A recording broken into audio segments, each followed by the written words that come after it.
तो मैंने उसके बारे में स्टडी करना शुरू किया कि यार हम ऐसी कौन सी स्थिति में पहुंच चुके हैं कि हमें शराब जैसी चीजों पर डिपेंड होना पड़ रहा है एक स्टेट को चलाना। सेम चीज है मेरे को डायबिटीज को लेकर पता चला कि 2028 तक भारत को शुगर कैपिटल डिक्लेयर कर दिया जाएगा और बाई 2030 70% जो पॉपुलेशन होगी अपनी कंट्री वो ओवरवेट होगा। अभी एक आदमी होगा जिसको एक शराब की लत लग चुकी हो या फिर वो ज्यादा सोने की ख्वाहिश रखता है, फिर एकदम लेजी बन चुका है या फिर अनवांटेड शुगर इंटेक करते जा रहा है, ओवर ईटिंग करते जा रहा है। इन लोगों को ना कोई सुनने वाला नहीं होता इनकी लाइफ में। इनको ना जज कर दिया जाता है कि यार तू तो मोटा है, अरे यार तू तो काला है, अरे यार तू तो दारू पीता है, अरे यार तू तो पॉन लेता है, अरे यार तू तो गलत काम है, मोटा, जर्सी, गंजेड़ी या फिर तू बेकार आदमी।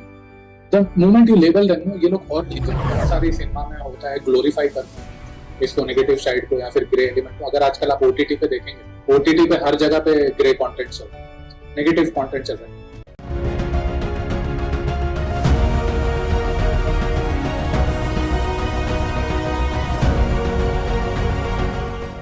नमस्कार। आज के हमारे गेस्ट हैं अंशुल सिन्हा, जिन्होंने फिल्म क्रिएट की है, नाम है द मिलियन व्यूज।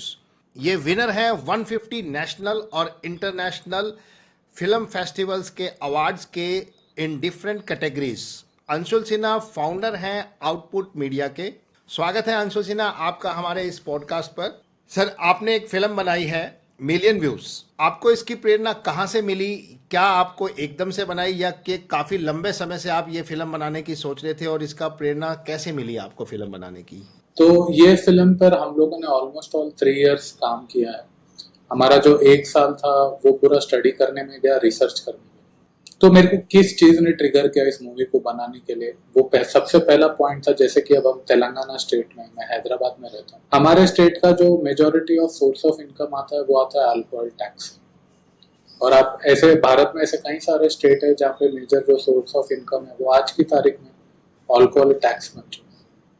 तो मैंने उसके बारे में स्टडी करना शुरू की कि यार हम ऐसी कौन सी स्थिति में पहुंच चुके हैं कि हमें शराब जैसी चीजों पर डिपेंड होना पड़ रहा है एक स्टेट को चलाने के लिए। एक स्टेट की इनकम अब शराब बेचने से आई। तो कोविड में ये सारी चीजें और बढ़ गई थी, जैसे कि हमने देखा कि कोविड में जब लोगों को शराब नहीं मिली तब बहुत सारे लोग तड़पने लग गए। और फिर जैसे ही कोविड बंद हुआ था तेलंगाना में जब उसकी सेल हुई तो स्टेट की इनकम तक बढ़ गई। तो मैंने फिर इसकी सारी रिसर्च करना शुरू की। सेम चीज़ है मेरे को डायबिटीज को लेकर पता चली कि 2028 तक भारत को शुगर कैपिटल डिक्लेयर कर दिया जाएगा और बाय 2030 70% जो पॉपुलेशन होगी अपनी कंट्री वो ओवरवेट होगी, जो ओबेसिटी से तड़पेगी। तो ये सारे बहुत सारे मेडिकल इश्यूज मेरे को पता चले। और ऐसे कई सारे एडिक्शन है, पॉर्न एडिक्शन हो गया। अब 150 करोड़ की आबादी वाले देश में 200 करोड़ लोग पॉर्न कंजप्शन कर रहे हैं, यानी कि ऑन एन एवरेज 4 से 5 घंटे का विजिबिलिटी। तो इतनी सारी चीजें क्यों बढ़ रही है? तो ये सारे मेरे रिसर्च में मेरे सामने आया, और जो सोर्स था मेरे रिसर्च का वो जेन्युइन था। ऐसा नहीं था कि मैंने सोशल मीडिया पे कुछ गूगल पे सर्च करके मैंने फाउंड आउट किया। मेरा इंस्टाग्राम पे मिलियन व्यू का फिल्म पेज है जहाँ पर मैंने पूरे साइकेट्रिस्ट के इंटरव्यूज रिलीज किए। ऑलमोस्ट 100 साइकेट्रिस्ट के साइकोलॉजिस्ट के मैंने इंटरव्यूज लिए और वो सारे इंटरव्यूज रिलीज किए। तो मेरे फाइंडिंग्स में ये पता चला कि लोग जो होते हैं वो उनके एडिक्शन को जस्टिफाई करते हैं। यानी कि जैसे फॉर एग्जांपल अभी एक आदमी होगा जिसको एक शराब की लत लग चुकी होगी या फिर वो ज्यादा सोने की ख्वाहिश रखता है या फिर एकदम लेजी बन चुका है या फिर अनवांटेड शुगर इंटेक करते जा रहा है, ओवर ईटिंग करते जाता है। तो ऐसा होता क्या है कि इन लोगों को ना कोई सुनने वाला नहीं होता इनकी लाइफ में। इनको ना जज कर दिया जाता है कि यार तू तो मोटा है, अरे यार तू तो काला है, अरे यार तू तो दारू पीता है, अरे यार तू तो पॉन देखता है, अरे यार तू तो गलत काम करता है। तो होता क्या है मालूम, जब आप इनको लेबल लगा देते हो, मोटा, जर्सी, गंजेड़ी या फिर तू बेकार आदमी, the moment you label them ये लोग और डेंजरस बन जाते। तो हमारी सोसाइटी में क्या होता है कि हम इनको सॉल्व करने की जगह, इनको सुनने की जगह हम इन पे लेबल चिपका देते। अब वो लेबल लगने से ये लोग और डेंजरस हो जाते। तो ये इनिशियल मेरा थॉट प्रोसेस था कि ये सारी चीजों को कैसे सॉल्व किया जाए। तो इनको सॉल्व करने के लिए मेरे को समझ में नहीं आया। पहला जो मेरा 6 महीना था मैं भी जज कर रहा था कि यार ये लोग गलत है। तो मेरे को लगा कि जो हमारे दुश्मन है वो शराब या ये पॉन, ये सारी चीजें। लेकिन जब मैं और स्टडी की मैं डेप्थ में गया तब मेरे को रियलाइज हुआ कि जब एक आदमी है वो नॉन स्टॉप शराब क्यों पीता जाता है, या फिर नॉन स्टॉप 5-5-6-6 घंटे पॉर्न वीडियोस क्यों देखता है, या फिर ओवर ईटिंग करके अपना वेट ओवर 100 क्यों लेकर जा रहा है। तो तब फाइंडिंग्स में ये पता चला कि हर कोई अपने जीवन में जूझ रहा है और वो लोनली फील कर रहा है, या फिर जब वो एक कठिन परिस्थिति से गुजरता है तब उनको कोई सुनने वाला नहीं होता। अब हम लोगों की लाइफ में भी होगा कि हमारे जहन में, हमारे दिल में बहुत सारी ऐसी बातें होगी जो हम किसी को खुल के बोल नहीं पाते। हमको ऐसा लगता है कि यार हम लोग ये बोलेंगे ना, सामने वाला फिर अपने को जज कर देगा, वो मेरी इनकम को लेकर जज कर देगा या फिर मेरी परिस्थितियों को लेकर जज कर देगा। तो जब वो एक मिसअंडरस्टैंडिंग आती है या फिर एक मिसकम्युनिकेशन आता है या फिर जीवन में जब एक खालीपन आता है, तो उसको फिल करने के लिए लोग एडिक्शन का सहारा चुनते हैं। तो addiction is nothing but when they want to escape from the reality of their life. जब वो अपनी सच्चाई से एस्केप होना चाहते हैं तब वो उसकी लत में फंस जाते हैं और धीरे धीरे उसके बहुत बड़े वो नशे की तरफ जाना स्टार्ट कर देता है और वो उस लत में फंस जाता है। करेक्ट। तो ये मेरा इनिशियल इंस्पिरेशन था इस मूवी को। तो ये मेरी मूवी का जन्म वहां पे होता है जहाँ पे लोग जस्टिफाई करने लग जाते हैं अपनी लत को। तो इसलिए मेरे को लगा कि यार ये टॉपिक पे जरूरी है इस फिल्म पर खुल के बात करें, क्योंकि ज्यादातर लोग शर्माते हैं। जैसे ही मैंने पॉर्न शब्द कहा या फिर दारू शब्द कहा तो लोग शर्माने लग जाते। तो मेरे को लगा यार इस पे खुल के बात करनी चाहिए, क्योंकि एट प्रेजेंट पूरा भारत इस समस्या से जूझ रहा है। अभी जैसा ये मैं नाम नहीं लूंगा गुटखा के, अब कितने बड़े एड्स आते हैं, इतना धड़ल्ले से बिक रहा है गुटखा। लोगों को पता भी है कि यार गुटखा खाने से शरीर खराब होता है। फिर सिगरेट पे तो बड़ा बड़ा लिखा हुआ होता है शब्द में, ये आपको जानलेवा है, ये आप मत पीजिए, फिर भी लोग धड़ल्ले से पीते जा रहे हैं। तो ये सारी चीजों ने मेरे को ट्रिगर किया कि यार मेरे को एज अ फिल्म मेकर, एक रिस्पॉन्सिबल फिल्म मेकर, एक कहानी बनानी चाहिए जो इस टॉपिक को खुल के बात कर और बिना नॉन जजमेंटल। तो वो नॉन जजमेंटल एलिमेंट के लिए हमारी पिक्चर की जो लीड हीरोइन है उसका नाम शिवानी है। उसने एक बहुत मेहनत की इस कैरेक्टर को निभाने के लिए। तो हम लोगों ने पूरा ऋग्वेदा पढ़ा 800 पेजेस का इस कहानी का स्क्रिप्ट लिखने के लिए, प्लस हमने पूरी भगवत गीता सुनी और पढ़ी कि जो नॉन जजमेंटल एलिमेंट जो होता है कि एक आदमी को बिना जज करे उसकी समस्या को कैसे सॉल्व किया जाए, वो हम लोगों ने भगवत गीता में सीखा, ऋग्वेदा में सीखा और थोड़ा थोड़ा शिव पुराण पढ़ा हम लोगों ने। क्योंकि शिवा का जो एलिमेंट है वो जब तक हम लोग पर्सनली फील नहीं करेंगे तब तक हम उसको सिनेमा के माध्यम से प्रेजेंट नहीं कर सकते। तो ये सारी इतनी डीप रिसर्च करके स्पिरिचुअलिटी पॉइंट ऑफ व्यू से भी, साइंस के पॉइंट ऑफ व्यू से भी, फिजिक्स के पॉइंट ऑफ व्यू से, तीनों एंगल से स्टडी करके हम लोगों ने ये सिनेमा बनाया। बहुत अच्छा काम किया सर, आपने साइकोलॉजिकल एंगल भी लिया, आपने स्पिरिचुअलिटी भी लिया, आपने स्टडी भी किया, रिसर्च भी किया और उसके बाद एक प्रॉब्लम को आपने इरेडिकेट करने के लिए ये फिल्म बनाई। ठीक कहा आपने कि अब हमें ना तो सामने वाले को जज करना है, ना लेबल करना है, ना उसका मजाक उड़ाना है, ना कमियां निकालनी है, बट उसको इम्प्रूव करते हुए वो लत जो है उसको पड़ गई है जो वो छुड़ाना है और रियलिटी के अंदर, प्रैक्टिकल के अंदर लेके आना है। तो आपके अनुसार, आपके अनुभव के हिसाब से व्यसन से मुक्ति के बारे में समाज में जो सोच है, क्या उसमें कोई बदलाव आया है, खासकर फिल्मों के माध्यम से? फिल्मों से होता क्या है ना, ज्यादातर जो भी सिनेमा होती है वो एग्जैजरेट करते हैं। अभी जैसे सिनेमा का एक बहुत बड़ा, मैं बोलूंगा एक कंट्रीब्यूशन भी है इन सारी चीजों को स्प्रेड करना है। क्योंकि क्या होता है ना, सिनेमा पे जब बिग स्क्रीन पे कोई धूम्रपान करता है तो लोगों को अच्छा लगता है यार ये स्टाइल है, ये स्टाइल है। और खास तौर से टीनेजर्स को लगता है कि ये कूल है और ये स्टाइल है और ये करेंगे तो बहुत अच्छा रहेगा। करेक्ट। और उनको ऐसा लगता है कि यार ये अगर मैं नहीं करूंगा ना तो मैं मिस आउट करूंगा ये मेरी लाइफ। तो ये रिस्पॉन्सिबिलिटी बन जाती है फिल्म मेकर की कि उनको सिनेमा के इस बड़े पर्दे पर और ये चीजें बिल्कुल भी नहीं दिखानी चाहिए और इनको बैन भी करना चाहिए और सेंसर भी करना चाहिए और साथ के साथ एक सोशल रिस्पॉन्सिबिलिटी भी है कि उसको ना दिखाएं बल्कि कुछ और करते हुए दिखाया जाए जिससे कि वो आगे जाकर टीनेजर्स को एक अच्छा लेसन दे। करेक्ट। उसी विजन को नजर में रखते हुए हम लोगों ने एक छोटी सी कोशिश की और होता भी बहुत है, बहुत सारी सिनेमा में होता है, ग्लोरीफाई करते हैं इसको, नेगेटिव साइड को या फिर ग्रे एलिमेंट को। अगर आजकल आप ओटीटी पे देखेंगे, ओटीटी पे हर जगह पे ग्रे कंटेंट चल रहा है, नेगेटिव कंटेंट चल रहा है। अभी हम लोग सिनेमा फील्ड में, हम लोग आपको ओटीटी की सच्चाई बोलेंगे, ओटीटी पे जब हम लोग सिनेमा डिस्ट्रीब्यूट करने जाते हैं तो वहां पे यही बोलते हैं कि यार इसमें ग्रे कंटेंट है तो तभी हम लोग हमारे प्लेटफॉर्म पे चलेंगे, क्योंकि हमारे जो व्यूअर्स है वो चाहते हैं ग्रे कंटेंट देखना। तो वो ऐसा फिर हमारे लिए ऐसा चैलेंज होता है कि यार हम लोगों ने ग्रेट कंटेंट पे अगर फिल्म नहीं बनाई तो हम लोग एज ए फिल्म मेकर कैसे सस्टेन। तो ये सारी चीजें ओटीटी के प्लेटफॉर्म पे चलते हैं। अभी जैसे आप Amazon प्राइम देख लीजिए, नंबर 1 जो टॉप रेटेड वेब सीरीज है दैट इज मिर्जापुर। या फिर आप इस पे MX प्लेयर पे भी देख लीजिए, आश्रम है नंबर। इसका जो कंटेंट है पूरा ग्रे कंटेंट है।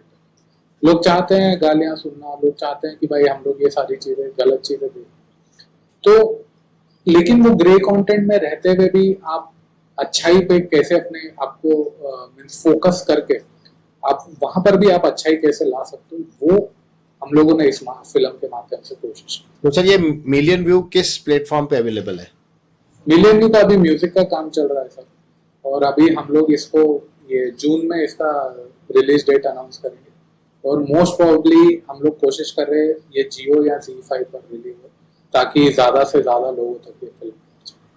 तो फिल्म के निर्माण के दौरान आपकी सबसे बड़ी चुनौती क्या रही और आपने उसे कैसे पार किया?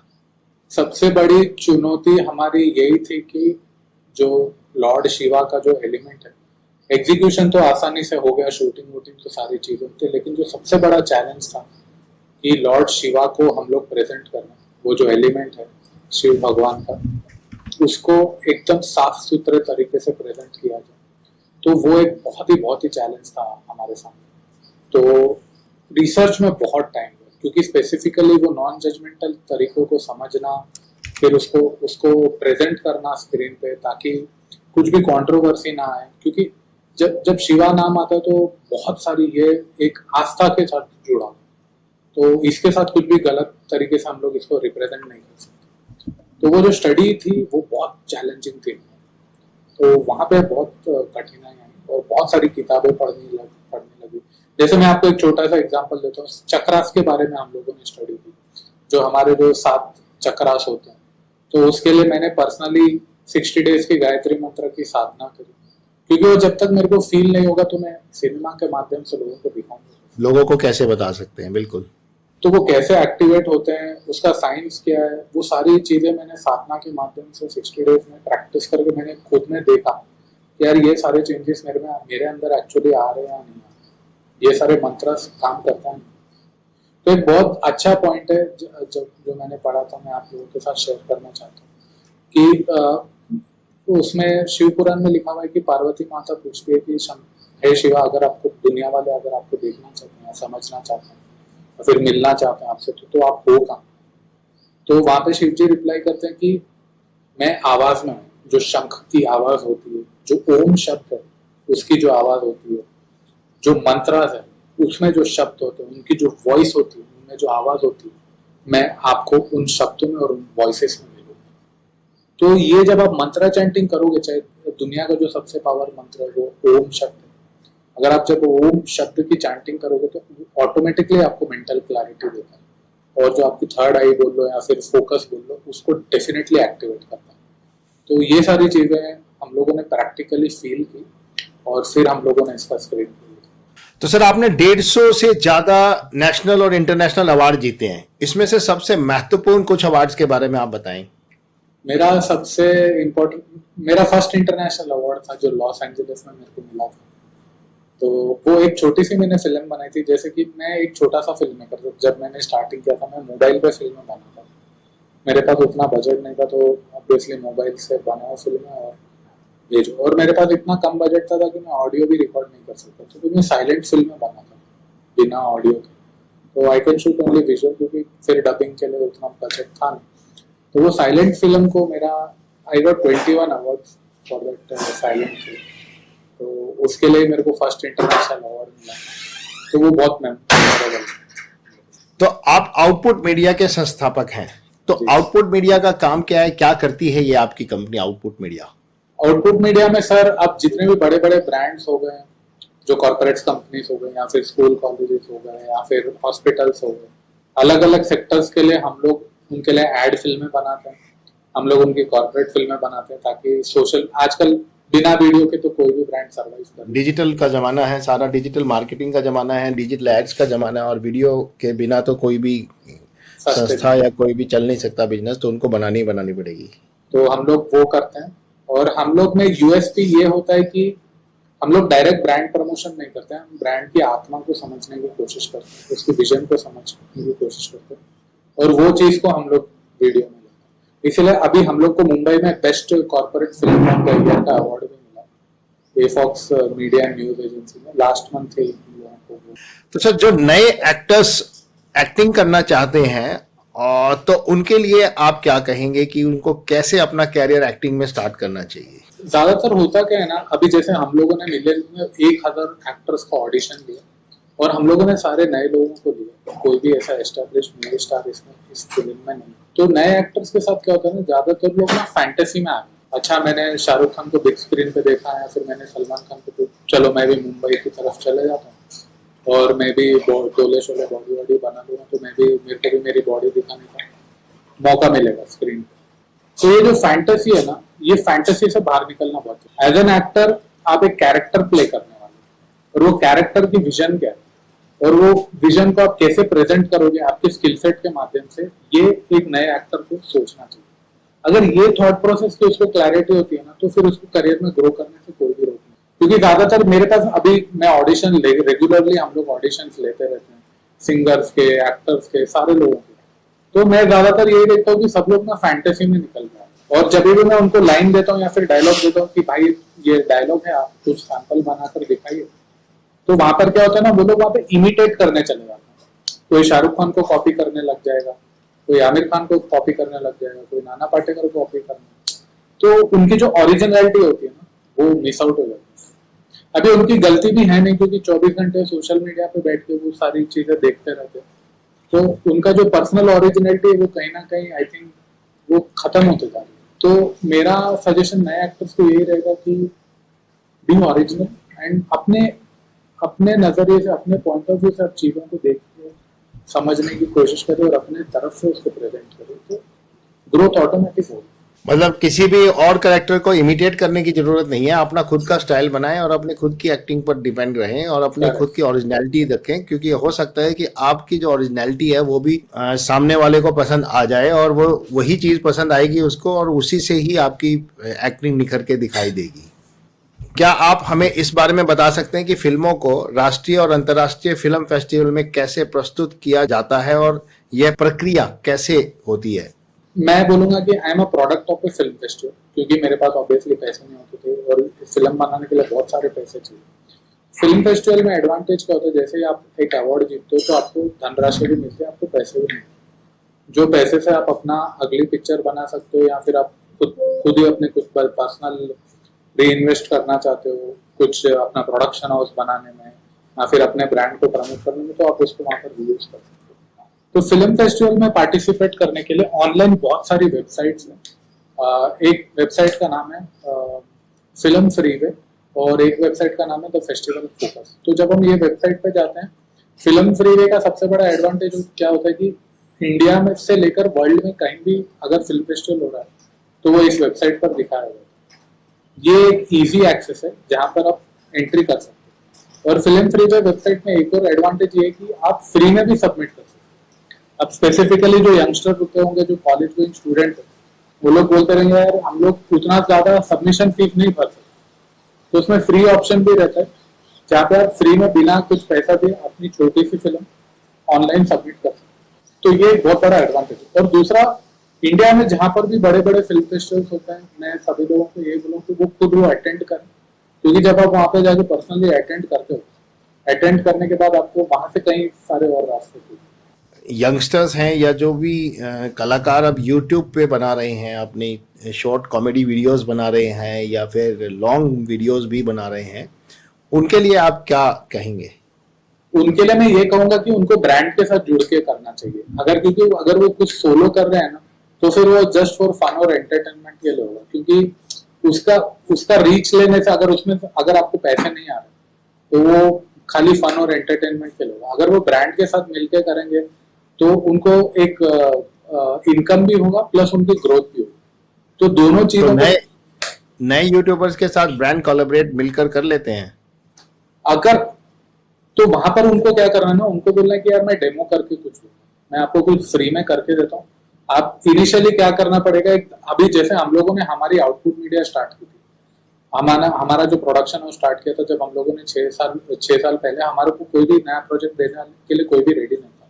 तो हमने क्या किया, एक 2-3 हॉस्पिटल्स के साथ कोलैब करके उनको फ्री में कुछ डेमो करके दिया कि सर आप हम लोग को चांस दीजिए, हम लोग आपके लिए कुछ फ्री में करके दिए। तो वहां से उनको वो प्रोजेक्ट अच्छे लगे और फिर उनको बताने के बाद फिर दूसरे हॉस्पिटल्स वालों को दिखाया कि हम लोग ऐसा कुछ आपके लिए कर सकते। तो वहां से फिर धीरे धीरे हम लोगों को प्रोजेक्ट्स आना शुरू हुए। तो फिल्म के अलावा आप लोगों को और किस माध्यम से इन सभी बुरी आदतों से छूटने के लिए प्रयास करते हैं? हम लोग अभी सॉन्ग्स भी लिख रहे हैं सर, और प्लस जैसे कि मैंने आपसे अभी कहा कि बहुत सारे, अभी हमारा टारगेट है 1 लाख इंटरव्यूज लेने का। तो जो हमारा जो सोशल मीडिया प्लेटफॉर्म है, हम लोग वहाँ पे रेगुलरली इंटरव्यूज ले रहे हैं। और आप बिलीव करेंगे सर, मैं आपको इंस्टाग्राम के मेरे चार्ट्स बताता हूँ। एक लड़का परसों ही मेरे को मैसेज करा था कि मैं बहुत डिप्रेस फील कर रहा हूँ। 2-3 लड़कियों ने भी मैसेज किया कि मैं सुसाइड करने वाली हूँ। तो हम लोगों ने उनको इमीडिएटली मेंटल हेल्थ एक्सपर्ट से कनेक्ट करवा दिया। तो वहाँ पे हम लोगों ने, ऐसा नहीं है कि हम लोग सिर्फ फिल्म बना रहे हैं या फिर कम्युनिकेट रहे हैं, हम लोग एक्चुअली जेन्युइनली इस कॉज पे काम कर रहे हैं। तो सर, जैसे कि हम देखते हैं कि दारू की ऐड नहीं दी जा सकती, पान गुटखे की ऐड नहीं दी जा सकती, मगर फिर भी कंपनीज जो है वो दारू की ऐड करने के लिए सोडा निकाल देती हैं और पान गुटखे की ऐड करने के लिए इलायची निकाल देती हैं और बहुत सारे अदर वेज ढूंढ लेती हैं अपने ब्रांड को, अपने उस प्रोडक्ट को प्रमोट करने के लिए जो कोई कि वो करना नहीं चाहिए उनको प्रमोट। तो इस पे आप क्या कहेंगे? देखिए, ये तो अब policy making point of view से डिसाइड होगा, जो पॉलिसी लेवल पॉलिसी मेकर्स हैं। क्योंकि अब ये पॉलिसी बनती कैसे, जो एनसीआरबी का जो रिपोर्ट आती है, जो डाटा आता है, हर साल एक डेटा आता है जो डिक्लेयर करता है कि भाई ये सारे सेवन करने से इतने सारे लोगों की डेथ। तो मेरी इस इंटरव्यू के माध्यम से पॉलिसी मेकर को एक रिक्वेस्ट होगी कि जब उनको इतने सारे चीजें पता चल रही है कि भाई इतना सारा खराब हो रहा है, फिर जब इतनी सारी बर्बादी हो रही है, तो ये चीजों पर एक डेफिनेटली एक्शन लेना चाहिए। आप देखिए, इसको परमानेंट भी बंद नहीं कर सकते, नहीं तो फिर वो बहुत बड़ा बवाल हो जाएगा। ये सारी चीजों को धीरे धीरे, अभी जैसे गुजरात है, गुजरात पूरा ट्राई स्टेट, वहां पे शराब बैन लगी, तो ऐसा धीरे धीरे करेंगे तो एक जो पॉजिटिव वे है उस रास्ते की तरफ, मैं नहीं बोल सकता कि यार ये इंस्टेंटली चेंज होगा, बट एटलीस्ट हम लोग बेबी स्टेप्स ले सकते हैं, छोटे छोटे कदम उठा सकते हैं उस रास्ते, उस डायरेक्शन की तरफ। तो sir, rapid fire round start करते हैं आपसे। आपको एक लाइन में इसका जवाब देना है और हम आपसे अब स्टार्ट करते हैं रैपिड फायर राउंड। आपकी पसंदीदा फिल्म कौन सी है? टाइटैनिक। अगर आपको एक दिन के लिए किसी अन्य फिल्म निर्माता का जीवन जीने का मौका मिले तो वह कौन होंगे? Christopher Nolan. आपका आदर्श कौन है? मेरे पिताजी। आपकी सबसे बड़ी प्रेरणा क्या है? Personally I want to live, मैं एडवेंचरस लाइफ मेरे को जीना अच्छा लगता है, और प्रोफेशनली मैं वो एडवेंचर को किसी कॉज के साथ कनेक्ट कर दूँ। क्या आप किसी सुपर हीरो की तरह दिखना चाहते हैं? अगर हाँ तो कौन सा सुपर हीरो? हनुमान। ग्रेट। अगर आप अगले 5 सालों में कुछ बदलाव चाहते हैं तो वो क्या होगा?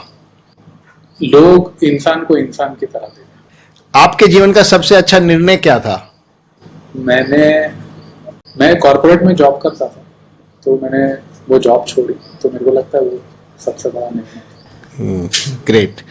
तभी आप इस फिल्म लाइन में आ पाए। आपकी सुबह की दिनचर्या क्या होती है? मैं सुबह 4:30 बजे उठता हूँ और 4:30 बजे मैं, जैसे कि मैंने आपको भी कहा कि मंत्रा चैंटिंग करता हूँ, तो मंत्रा चैंटिंग करता हूँ सुबह उठ के। ये होता है मॉर्निंग का जो शेड्यूल होता है, और उसके बाद फिर मेरा ऑफिस है, ऑफिस में जाकर काम शुरू। अगर आप एक चीज बदल सकते तो वो क्या होगी? मैं रिलीजन हटा दूंगा, सिर्फ एक रिलीजन हटा दूंगा, सिर्फ एक रिलीजन इंसान। अगर आपको एक दिन के लिए ब्रॉडकास्टर मिनिस्टर बनाया जाए सेंट्रल गवर्नमेंट का, तो आप उस एक दिन में क्या क्या फैसले लेंगे? मैं वहां पे सर एक्शन ओरिएंटेड चीजें दिखाऊंगा। अभी जैसे फॉर एग्जांपल, मेरे को ऐसा लगता है कि समाज में ना हर समस्या का प्रॉब्लम है, तो वो जो 24 घंटे होंगे ना, जो देश की जो सबसे बड़ी बड़ी जो समस्याएं होगी ना, और उसको सॉल्व करने वाले ना बहुत सारे लोग भी, मैं उन लोगों के इंटरव्यू चलाऊंगा। ग्रेट। आपके पास अगर एक दिन में केवल 1 घंटा हो तो आप क्या करेंगे? मेरे को ना अपने आप को एक्सप्रेस करना बहुत अच्छा लगता है, तो चाहे वो कहानी के माध्यम से होगा या फिर मेरे राइटिंग के माध्यम से होगा।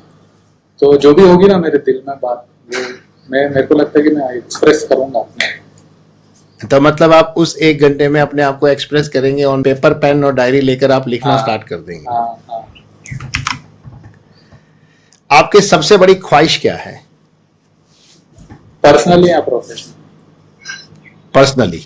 Personally I love you love travelling. तो ओके। टाइम जैसे ही मिलता है मेरी बाइक लेकर मैं निकल जाता हूँ। तो आज के हमारे गेस्ट अंशुल सिन्हा से हमने बड़ी मज़ेदार बात की फिल्म इंडस्ट्री को लेकर और फिल्म मेकिंग को लेकर, और इन्होंने जो फिल्म क्रिएट की है मिलियन व्यूज, उसके बारे में जाना। धन्यवाद अंशुल सर आपका हमारे साथ पॉडकास्ट करने के लिए और इतने कम समय में हमारे साथ जुड़ने के लिए। और थैंक यू। आपका धन्यवाद समय देने के लिए और फिल्म के बारे में इतनी ज्ञानवर्धक बातें बताने के लिए। आपका बहुत बहुत धन्यवाद। Thank you so much Ajay ji, मेरे को भी बहुत अच्छा लगा जो आप लोग काम कर रहे हैं स्पेसिफिकली स्टूडेंट कम्युनिटी को लेकर। और जैसे कि आपने कहा कि आप खुद एक फाउंडर है और 4 कॉलेजेस के आप ऑपरेट करते हैं, और स्टूडेंट कम्युनिटी के माध्यम से ये सारी चीज़ें आना और बाहर निकल कर बातचीत करना, ये स्टूडेंट्स को भी एक मोटिवेशन दे कि यार हमारे जो टॉप सीनियर मैनेजमेंट के लोग हैं वो लोग आ रहे हैं और बातचीत कर रहे हैं नए नए लोगों से। तो मेरे को लग रहा है कि आप जो ये एक्टिविटी कर रहे हैं इंटरव्यू के माध्यम से, हमारी कहानी तो ला रही है आप सब लोगों के सामने, लेकिन जो आपके जो फॉलोअर्स हैं, जो यंगस्टर्स हैं, इनको डेफिनेटली एक मोटिवेशन मिलेगा इस कहानी के माध्यम से, और एक वो एक बेंचमार्क भी सेट करेगा स्टूडेंट्स के लिए कि हम लोगों को भी फ्यूचर में ऐसा कुछ करना है समाज के।